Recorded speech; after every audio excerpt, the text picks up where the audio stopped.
kawan saya di BSNP dan juga penulis produktif yang buku-bukunya juga banyak saya baca, terutama tentang pendidikan karakter. Yang terhormat Romo Agustinus Suyadi, ini kalau sudah pakai jubah begini, sudah pakai kopi seperti Ustadz.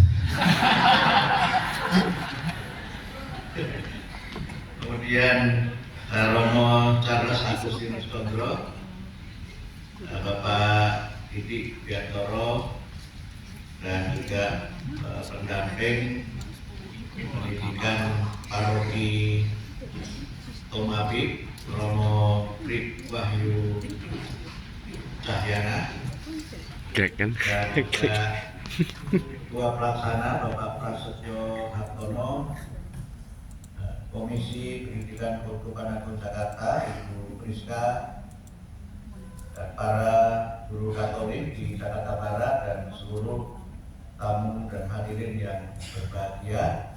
Kalau ada yang kelewat, ini berarti protokolnya yang nggak lengkap. Karena saya terima dari protokol ini.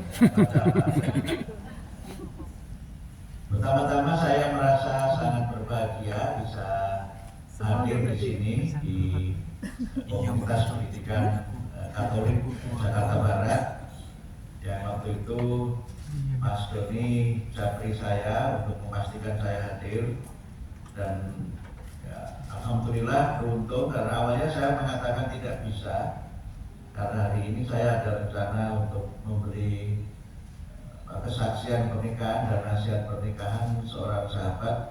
Saya pikir acaranya pagi, ternyata acara mereka jam 10. Jadi saya mengatakan saya bisa Mas Doni tapi maksimal sampai jam 9. Lebih-lebih dikit nggak apa-apa, tidak akan kena airtime dan nggak akan ada tambahan argo untuk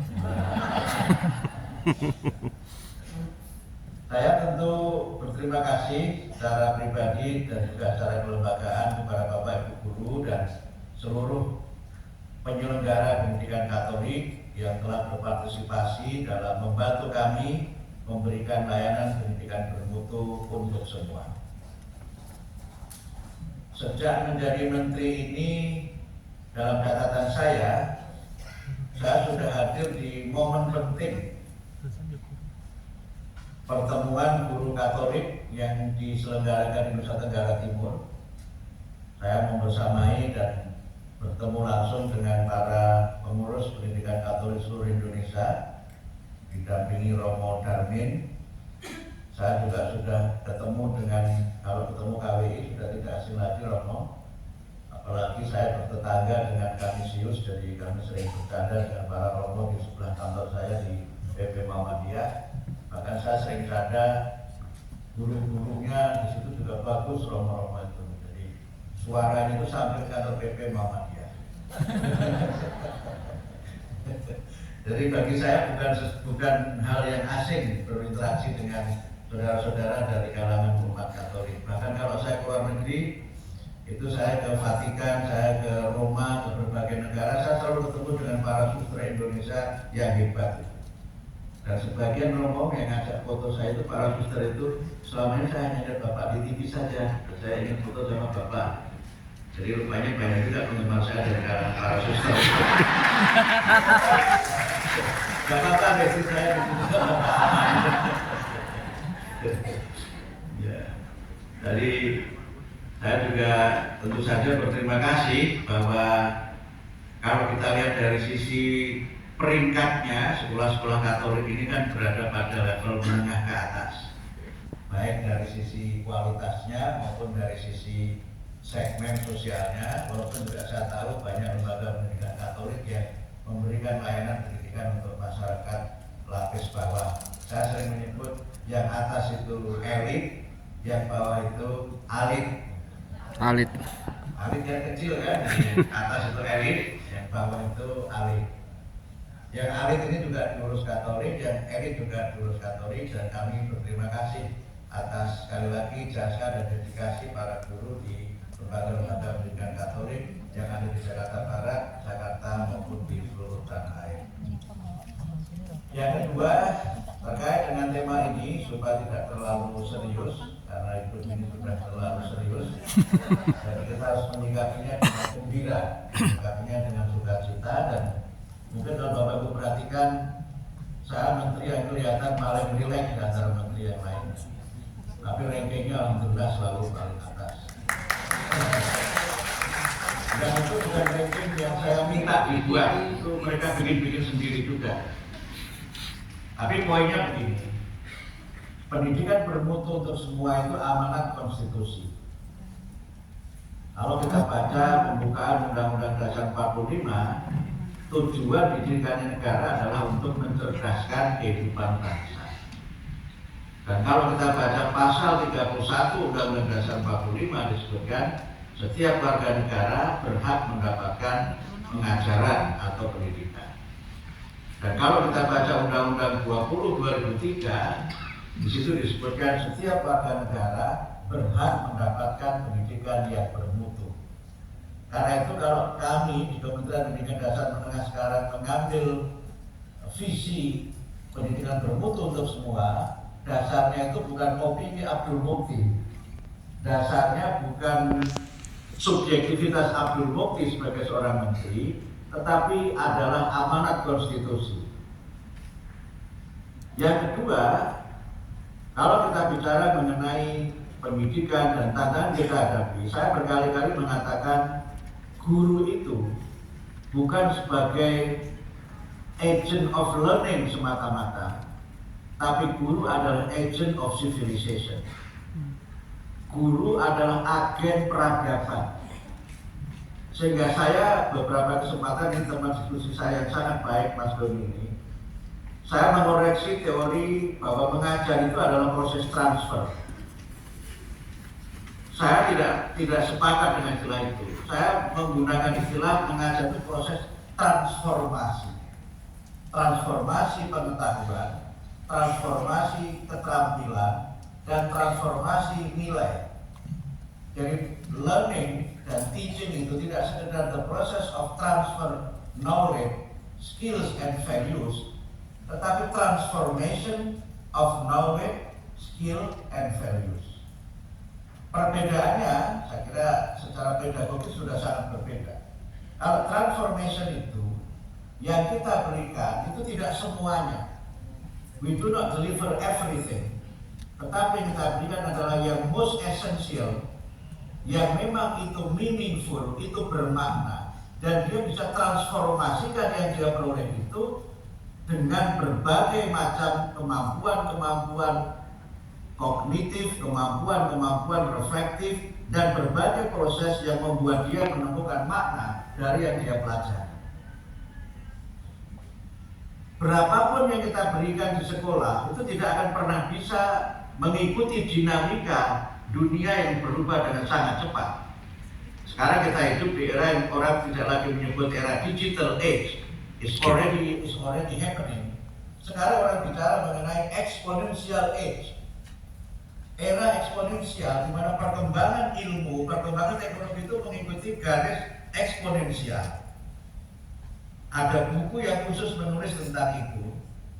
Nanti silahkan dikaji, karena saya yakin teman-teman Katolik ini kan pembelajar dan membaca buku yang baik. Dan menteri harus membaca buku, kalau tidak kelihatan tidak membaca buku.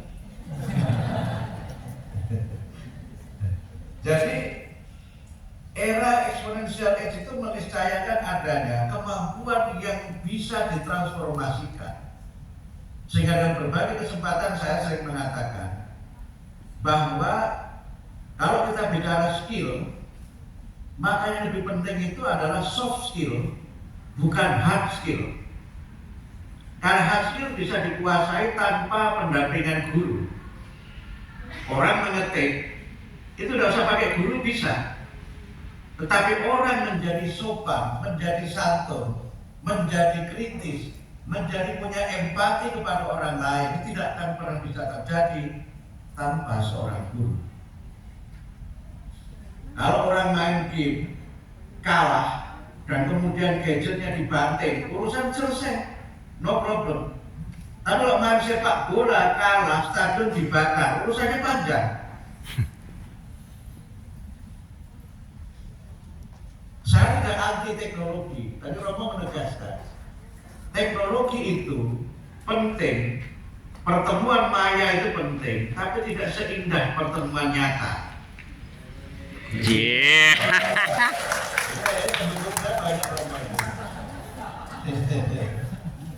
Karena begini, mohon maaf ini ilmunya dari ibu-ibu sebagian itu. Kalau kita zoom, itu bisa loh ada yang kelihatan lebih indah dari aslinya. Katanya ada teknik bagaimana supaya wajah kita ini loh kelihatan lebih ganteng dari aslinya. Sering kalau saya zoom itu dicurigai, Mas Mas pakai lensa ini ya, kok kelihatan lebih muda. Saya kadang-kadang, bukan memang saya aslinya begitu, saya begitu. Tetapi kalau bertemu muka secara langsung seperti ini, itu kan kita bisa melihat bagaimana ekspresi-ekspresi alamiah dari interaksi yang berlangsung secara alamiah juga. Disinilah kemudian kalau kita baca bukunya Susan Pinker itu, saya biasanya baca buku ini dalam acara halal bihalal Romo. Itu judulnya itu The Village Effect itu. How face-to-face interaction can make us healthier and happier. Bagaimana pertemuan langsung itu membuat kita itu lebih sehat dan lebih bahagia. Sehingga karena itu saya berpendapat bahwa soft skill itu bisa kita didik dengan pembelajaran yang memang dipandu oleh seorang guru. Sehingga karena itu sekali lagi saya berpendapat, dan ini sering saya sampaikan, teacher is not simply the agent of learning, but more importantly, they are also agent of civilization. Membangun peradaban, membangun karakter, dan itu juga amanah undang-undang. Saya mohon maaf banyak menyebut undang-undang, karena menteri ini penyelenggara negara. Karena penyelenggara negara, maka kita harus berpijak pada undang-undang yang berlaku di negara kita. Kalau kita baca undang-undang Sisdiknas itu disebutkan bahwa pendidikan itu adalah proses kita membangun karakter dan peradaban bangsa, stated explicitly. Jadi kalau kemudian kita memperkuat karakter, itu tidak berarti subjektivitas Abdul Mukti, itu amanat undang-undang. Dan oleh karena itu maka soft skill, ini baru saja kan buat Economic Forum merilis 10 skill yang paling diperlukan 5 tahun ke depan. Setiap 5 tahun kan dia mengeluarkan rilis. Itu dia menyebutkan semua yang dia sebut itu kan terkait dengan soft skill. Mungkin satu yang agak tidak soft skill itu adalah AI dan coding. Itu pun tidak murni hard skill. Karena coding itu yang penting bukan teknologinya, tetapi logiknya. Sehingga bisa coding itu tanpa internet, bisa coding itu tanpa aplikasi, tapi bisa dibuat sendiri oleh guru bersama dengan muridnya. Dan dalam teori pembelajaran, media yang paling baik adalah media yang dibuat oleh guru, bahkan yang paling baik adalah media yang dibuat oleh muridnya sendiri. Tapi sudahlah, itu nanti menjadi diskusi berikutnya. Nah, kenapa saya memilih pendidikan bermutu untuk semua? Selain amanat konstitusi, ada realitas di mana memang belum seluruh anak Indonesia itu menerima haknya sebagai warga negara. Banyak yang belum bisa belajar karena jarak, karena domisili mereka. Indonesia ini negara yang setelah saya berkunjung, kalau nggak salah Mas Doni, Romo, saya itu baru ke 58 negara di dunia. Baru itu. Setelah jadi menteri malah jarak harus izin presiden. Kalau belum jadi menteri pergi aja, paling izinnya ke istri. Dan selalu istri saya itu merestui saya pergi. Tapi kalau diajak hampir tidak pernah mau ikut, terutama ke negara yang sudah pernah, itu istri saya selalu tidak mau ikut. Sekarang malah lebih nggak suka lagi pergi istri saya itu karena khawatir dikira menggunakan uang negara. Betul, saya beruntung punya istri seperti istri saya. Iya. Supaya nanti malam ada bonusnya.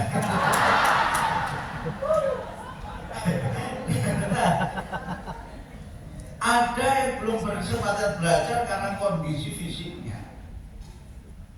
Ada juga yang belum berkesempatan belajar karena keadaan ekonominya. Atau karena keadaan-keadaan lain yang membuat mereka tidak mendapatkan haknya. Memang kalau kita lihat dari sisi jenjang pendidikan dasar, APS kita sudah di atas 97% untuk jenjang pendidikan SD. Tapi ke SMP itu jumlahnya makin berkurang, ke SMA lebih sedikit lagi.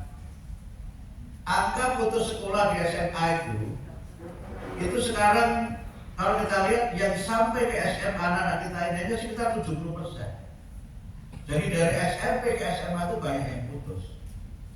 Sebagian kan selain karena alasan-alasan tadi itu, sebagiannya ternyata ada alasan kultural. Misalnya begini, ada yang tidak bisa sekolah ke SMA karena menikah usia muda. Banyak gitu. Dan itu tidak usah dicari jauh-jauh. Berapa jam dari Jakarta kita mudah menemukannya itu. Kalau kita ke Bogor, ke Indramayu, ke beberapa daerah di Jawa Barat dan dengan Jakarta, tradisi ini masih kuat. Dan begitu sudah mereka berkeluarga, tidak lagi sekolah. Tetapi kan tidak berarti mereka tidak belajar. Disitulah kemudian saya memperluas paradigma pendidikan itu. Tidak terbatas pada sekolah, tetapi belajar. Karena orang bisa belajar, tidak harus di sekolah. Nah mereka yang tidak bisa sampai ke SMA itu karena sudah berkeluarga atau karena alasan lain, kan tetap bisa belajar lewat kursus-kursus. Lewat program misalnya kesetaraan. Sehingga karena itu sekarang pendidikan itu tidak kita fokuskan pada formal saja, tapi non formal kita hidupkan lagi. PKBN, pusat kegiatan belajar masyarakat kita hidupkan lagi. Yang di situ bisa dibuka kursus, bisa dibuka program kesetaraan dan program lain yang memudahkan masyarakat untuk mengakses pendidikan. Sekarang kami akan buka lagi sekolah satu atap. Disingkatnya SATAP, tapi jangan pakai bahasa Inggris ya. Karena kalau SATAP bahasa Inggris itu shut up. Artinya apa? Diam loh, kira-kira begitu. Ngomong aja. Jangan sudah kelamaan jadi harus shut up saya. Belum maksudnya. Kenapa harus shut up satu atap itu? Karena dia lokasinya terisolir. Penduduknya sedikit. Kalau dibuat sekolah baru, itu mesti mati sekolah itu. Karena satu pulau itu ada yang penduduknya hanya 40 kepala keluarga. Dan mereka nggak mungkin dipindahin ke tempat lain karena memang kehidupannya di situ. Nah sehingga solusinya adalah sekolah satu atap di mana SD, SMP dan SMA itu tempatnya bisa di tempat yang sama. Bahkan saya sempat dapat ide bagus dari Direktur Freeport waktu ketemu saya di kantor. Mereka ini kan banyak mengelola pendidikan di Papua. Dan banyak kan saudara-saudara kita di Papua itu kesulitan pendidikannya sebagian karena jarak. Mereka mengusulkan, dan itu ide yang bagus. Mas Mukti, mereka biasa lebih suka manggil saya Mas daripada Pak, supaya Mas Dodi tidak bisa manggil saya juga Mas. Pak kali ini dipanggil Pak. Agak beda. Itu kalau kita mendirikan sekolah, walaupun sekolah satu atap, kita harus bikin baru. Mereka mengusulkan bagaimana oleh daerah-daerah Indonesia Timur atau daerah lain yang di situ komunitas Kristen dan Katoliknya banyak, belajarnya di gereja saja. Itu ide bagus menurut saya. Karena apa? Setahu saya kan gereja itu dipakai untuk ibadah hanya di hari Sabtu atau hari Minggu. Kalau Jumat masjid. Ada orang.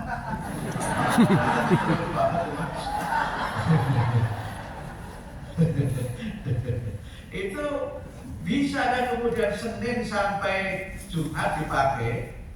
Nanti yang mengajar itu para romo, suster, bruder atau pendeta. Karena kami sudah menyiapkan konsep namanya relawan pendidikan. Mereka ini relawan, memang tidak direkrut sebagai guru, tetapi relawannya tentu saja ya adalah ala kadarnya dari kami untuk sekedar operasional di tempat itu. Sehingga community based learning itu kita hidupkan lagi dengan pola-pola seperti itu. Saya sudah bicara dengan Pak Pendeta Jemi, Ketua Umum PGI, karena itu juga saya sampaikan kepada KWI kemarin waktu acara di istana. Saya tidak perlu sempat menyampaikan ke Romo Agus di sana, Romo Agustinus di sana. itu bisa menjadi solusi. Karena kalau semua harus mendirikan sekolah dan harus pemerintah, kami terbatas. Sehingga karena itu kami sejak awal ketika saya datang ke komunitas saya ditanya oleh, waktu itu saya ke PGI Mas Doni Romo, saya ditanya oleh ketua PGI di situ, Pak Menteri, bagaimana Bapak memandang kami yang swasta ini, kompetitor atau apa? Saya bilang swasta adalah mitra. Sehingga kami menggunakan prinsip partisipasi semesta. Syukur kalau nanti sekolahnya di gereja, semuanya digratiskan di gereja, puji Tuhan. Alhamdulillah. Itu. Tetapi kalau toh tidak, ya negara harus hadir. Ini supaya apa? Supaya semua bisa belajar. Jadi ada namanya learning accessibility, kemudian learning flexibility. Akses itu harus kita buka seluas-luasnya, fleksibilitas harus kita buka seluas-luasnya. Itu makanya ketika Pak Presiden mendirikan sekolah rakyat, kan kurikulumnya kita desain dengan sistem MEME itu, multi entry, multi exit. Karena yang penting mereka belajar. Mereka yang selama ini di jalan nggak terjangkau itu mau belajar itu kan sudah bagus. Kenapa pakai multi entry, multi exit? Karena mereka yang masuk itu tidak berada pada usia yang sama. Ada yang mungkin mereka kelas 3, mungkin kelas 4, kelas 1, atau mungkin sudah ada kelas 6 gitu. Sehingga kami desain mereka itu sistemnya modul yang dia bisa menguasai modul-modul itu dengan cepat. Sekarang sudah kita desain Romo dengan inovasi lembaga dari Australia dengan teman kami itu. Guru bisa mengajar di kelas yang disebut kita multi grade. Maksudnya apa? Di kelas itu muridnya tidak semuanya kelas 1. Bisa jadi di kelas itu ada anak yang kelas 1, ada anak kelas 2, ada anak kelas 3. Tapi di kelas yang sama, gurunya guru yang sama. Ini sudah coba kita uji coba di multi grade classroom itu. Yang itu ternyata bisa mengatasi solusi mereka yang memang tidak bisa belajar sebagaimana mestinya di sekolah formal. Disinilah sebenarnya arti penting komunitas-komunitas ini dalam mendukung program kami pendidikan bermutu untuk semua. Nah yang berikutnya, kenapa kami pilih karakter dan bagaimana kami mengambil kebijakan ini?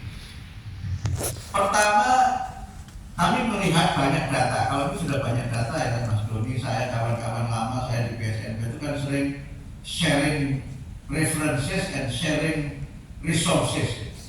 Jadi alhamdulillah kami ini punya banyak sekali kawan yang baik hati. Kita kan sering membaca, mengalami namanya learning loss. Learning loss kita itu sangat serius. Jadi kalau skor PISA kita, numerasi kita itu rendah, itu memang akibat dari learning loss itu. Ada lagi yang menyebut dengan istilah baru, kemarin saya dapat kiriman artikel itu learning poverty. Ini dikemukakan oleh McKinsey. Dia menggunakan istilah learning poverty, di mana anak-anak kita ini memang udahlah malas belajar dan berbagai macam hal. Tapi kan kita tidak bisa terus mengentertain masalah itu tanpa melakukan sesuatu. Inilah bedanya orang yang berpikir positif dengan yang berpikir, saya tidak mengatakan negatif, regresif, supaya agak netral. Kan sebagai kita ini kan ada yang hobinya itu mengentertain masalah. Kalau ada masalah itu dientertain, disebar gitu. Tapi kemudian kalau sudah ada masalah, so what gitu loh. Kalau kita sebagai umat beragama kan tidak begitu. Ada masalah kita carikan solusi. Ada gelap kita nyalakan terang, kan begitu. Jadi ada slogan yang kami pakai dalam gerakan 1000 cahaya itu. Kami ada gerakan lingkungan hidup, namanya 1000 cahaya. Slogan kami adalah kalau sekitarmu gelap, nyalakan terang. Jangan meratapi gelap dan menyalakan gelap. Nggak selesai masalahnya. Tapi gelap akan selesai kalau kita menyalakan terang. Mungkin ada di Injil itu ya Romo ya. Nanti kalau ada saya dikirim ya. Ada kan? Nah, Ide Yohanes nanti biar kutipan saya makin banyak, tidak hanya ayat Al-Quran saja. Kan harus ada manfaatnya sebagai teman Katolik. Itu solusinya harus kita cari bersama-sama. Sehingga kemudian kami membuat solusi tidak merubah kurikulum. K13 silahkan tetap jalan, Merdeka silahkan jalan. Yang kami perbaiki adalah pendekatan pembelajarannya. Karena sampai akarnya di situ, bukan di kurikulumnya, tapi di pendekatannya yang terlalu kuantitatif, pendekatannya yang terlalu scoring. Gitu. Pertanyaan itu banyak what, who, when, where. Tapi why-nya itu jarang muncul. Sehingga pembelajaran itu faktual, fakta-fakta. Kalau fakta-fakta itu diajarkan semua, nggak akan bisa ngejar fakta-fakta itu. Coba murid-murid ditanya, siapa Menteri Pendidikan Dasar dan Menengah? Nggak ngerti. Karena menterinya ganti-ganti terus. Gitu. Saya pun juga tidak hafal, pendahulu saya juga nggak hafal. Sehingga pernah saya datang ke satu daerah, itu sama gurunya kan disiapkan gitu kan. Anak-anak itu melambai-lambai, selamat datang Pak Menteri, selamat datang Pak Menteri. Saya sebenarnya ada tepuk tangan. Saya tanya, Pak Menteri namanya siapa? Pak Menteri aja. Pak Menteri namanya siapa? Pak Menteri gitu. Karena gurunya ngajarinnya hanya Pak Menteri. Coba selamat datang Pak Menteri, selamat datang Pak Menteri, kan nggak keliru Pak Menteri, nggak keliru nama aku. Tapi bagus juga kan mengajari anak menghormati tamu. Nah, karena itu yang kita perbaiki pendekatannya deep learning. Yang dalam deep learning itu ada deep thinking, ada deep reading. Nah, deep reading yang selama ini dipakai hanya untuk membaca kitab suci itu bisa kita transformasikan untuk membaca teks-teks mata pelajaran. Disinilah kemudian kami bersama dengan Pak Doni dan kawan-kawan itu mengembangkan pembelajaran mendalam. Ada kan quote dari seorang ahli pendidikan itu, kalau Anda ingin memperbaiki peradaban bangsa, mulailah dari kelas, mulailah dari bagaimana cara guru itu mengajar dan mendidik. Karena itu kami dengan pilar mindful, meaningful, dan joyful itu kan membawa pendidikan kepada, kalau dalam bahasa Arab itu fitrahnya begitu. Kitrahnya. Dan itu yang mau kita bangun. Nah, untuk itu kemudian gurunya kita latih, sistemnya kita perbaiki. Nah, sehingga kemudian mulai ada kan coding, ada AI, ada pembelajaran mendalam. Dan satu yang kami tekankan berbeda dari sebelumnya adalah semua guru itu harus menjadi pembimbing bagi muridnya. Jadi guru tidak selesai hanya mengerjakan tugas menyiapkan materi pelajaran, menyampaikan materi, menilai, melaporkan nilainya, tapi tidak hadir sebagai pembimbing. Ini alasan saya dua. Alasan pertama, undang-undang guru dosen itu menyebutkan tugas guru itu 5M. M1-nya itu membimbing. Ini yang selama ini hilang. Karena banyak hal itu berkaitan dengan administratif belaka. Sehingga kan muncul kan muridnya berantem, gurunya lewati saja begitu. Itu sebenarnya parodi yang sering dibuat oleh para konten kreator untuk mengkritik. Waktu itu kan muncul ketika banyak guru yang dipolisikan oleh orang tua. Tapi sebagiannya itu memang ya karena gurunya tidak mengurusi muridnya. Yang penting saya sudah ngajar selesai, 24 jam seminggu selesai, administrasi proses selesai, dapat sertifikasi, ke mall selesai. Saya begitu kan.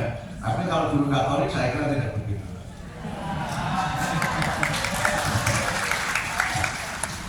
Ya, saya khusnudzon sampai saya membuktikan guru Katolik juga tidak beda dengan yang lain. Nah, ini kita perbaiki sehingga karena kita menekankan deep learning itu maka materinya kita kurangi, pembahasannya kita perdalam. Saya dapat tulisan bagus sekali dari Romo Haryatmoko itu di Kompas itu. bagaimana beliau menjelaskan deep learning itu dengan berbagai macam teori psikologi yang saya setuju semua. Nanti mau saya undang Romo Hari itu lagi menjadi narasumber di kami. Karena kalau deep learning itu pendekatannya bukan Bloom, tapi Solo. Bukan karena saya bukan orang Solo, saya orang Kudus. Saya sering bercanda Romo, Mas Mufti dari mana? Saya sekampung sama Yesus. Ada orang Kudus. Tapi canda ya, nggak serius. Nggak serius. Orang Kudus saja berasal dari kota Kudus begitu.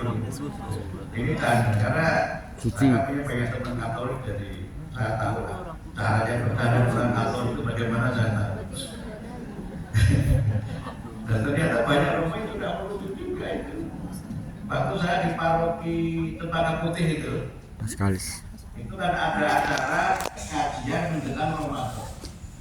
Saya datang di situ, ada Romo. Yang Romo ini ditugaskan di daerah Banten. Romo itu cerita pengalamannya membangun komunikasi yang baik dengan para ustadz di Banten yang memang itu terkenal daerah yang Islamnya agak keras. Romo datang ke rumahnya ustadz yang kategorinya keras gitu. Nah, karena sudah sering datang gitu mulai akrab. Nah, satu ustadz ini bilang ke Romo, kalau kesini istrinya diajak ya Romo.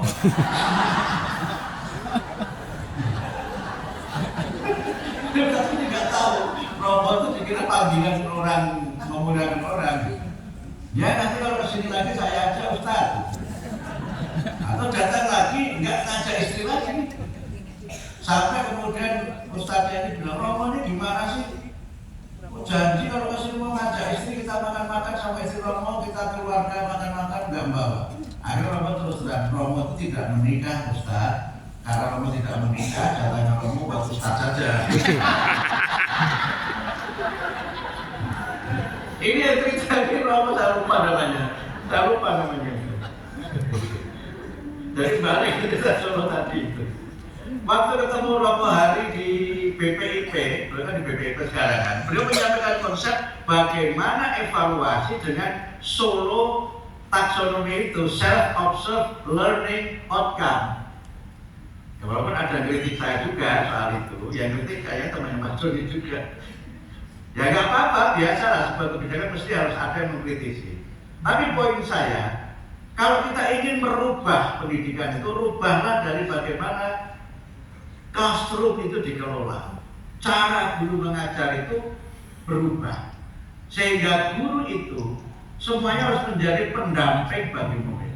Guru BK itu tidak hanya menjadi tukang menghukum, tetapi mendampingi murid dalam suka dan duka. Mengerti muridnya sedang galau karena apa. Mengerti bagaimana dia punya masalah keluarga atau tidak. Sehingga guru-guru itu nanti harus menjadi guru wali. Seperti kalau kita di kampus ada namanya dosen wali. Yang karena itu maka murid itu merasa berada, punya orang tua yang ada di rumahnya dan punya orang tua yang ada di sekolah di mana mereka berada. Kenapa ini kami tekankan? Bapak Ibu sekalian saya kira tahu semua. Kita kan punya masalah serius menyangkut karakter anak-anak kita. Kekerasan itu luar biasa. Dulu masa Mas Nadim itu disebut dengan 3 dosa besar pendidikan. Salah satunya kan bullying itu. Itu luar biasa. Dan mohon maaf, kekerasan di sekolah menurut penelitian itu pelakunya sebagian besarnya itu guru. 40% pelaku kekerasan itu guru. Ini perlu menjadi bahan evaluasi kita semua juga. Tapi kan kita tidak menyalahkan itu. Mari kita perbaiki bersama-sama. Sehingga semua guru sekarang mulai kita lakukan pelatihan ke-BK-an. Yang guru BK sudah selesai semua. Refreshing, upgrading guru BK sudah selesai. Sekarang kita moving ke pelatihan ke-BK-an untuk guru non-BK. Gitu. Kalau ada bukunya kuliah yang itu buku tahun 70-an yang menyebut teacher is many things. Itu mau kita hidupkan lagi. Yang kedua, ini ada bukunya kawan saya Pak Renal Kasali. Itu kan menyebut adanya generasi strawberry. Generasi yang physically healthy, mungkin strong gitu, tapi mentally very weak. generasi yang fragile, yang rentan, bukan generasi yang agile, yang kokoh. Nah, kita ingin perbaiki karakter itu. Jadi karakter itu menurut saya tidak sekedar tata krama, tapi mental strength itu karakter.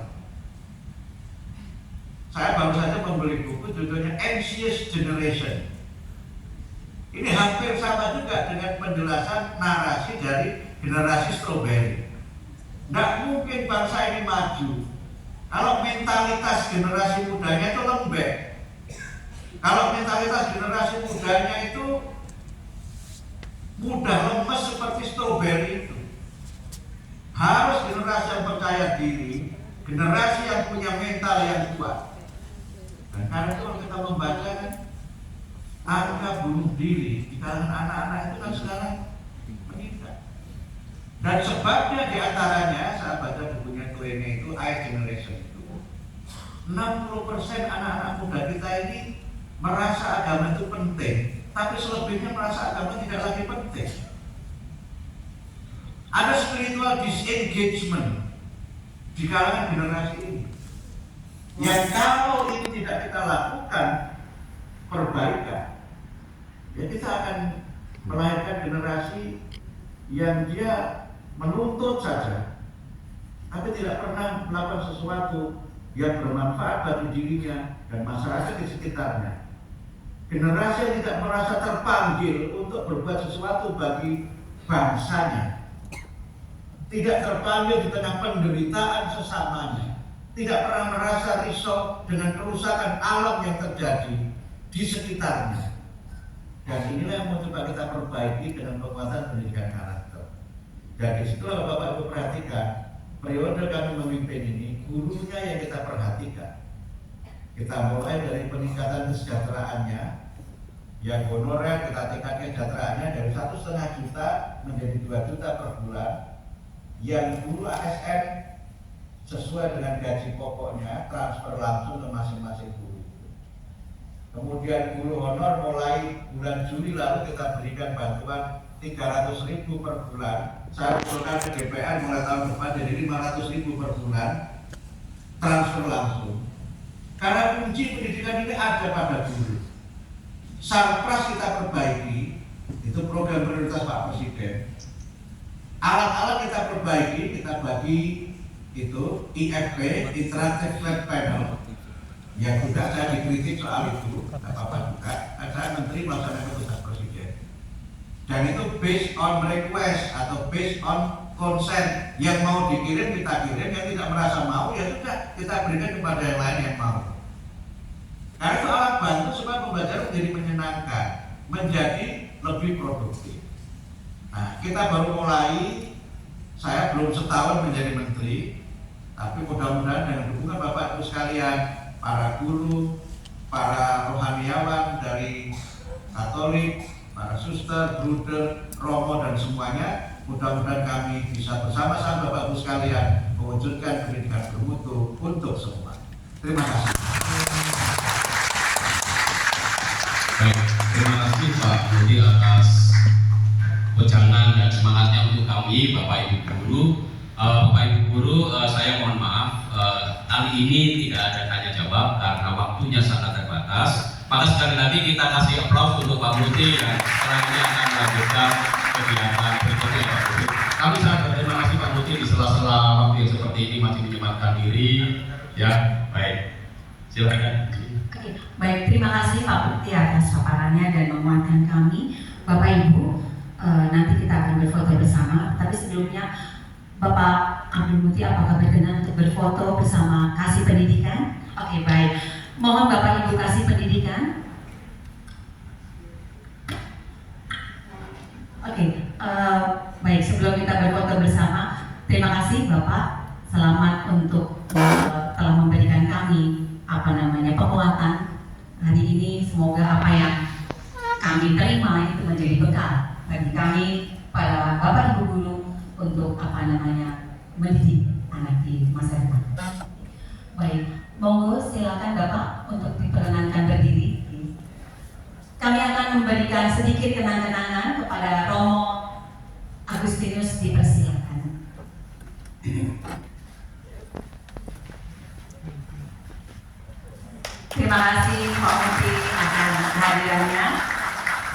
fotografer.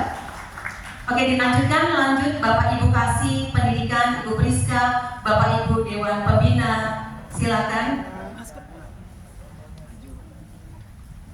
Bapak Ibu Kasih Dewan Pendidikan, Ibu Muti, monggo silakan mendampingi.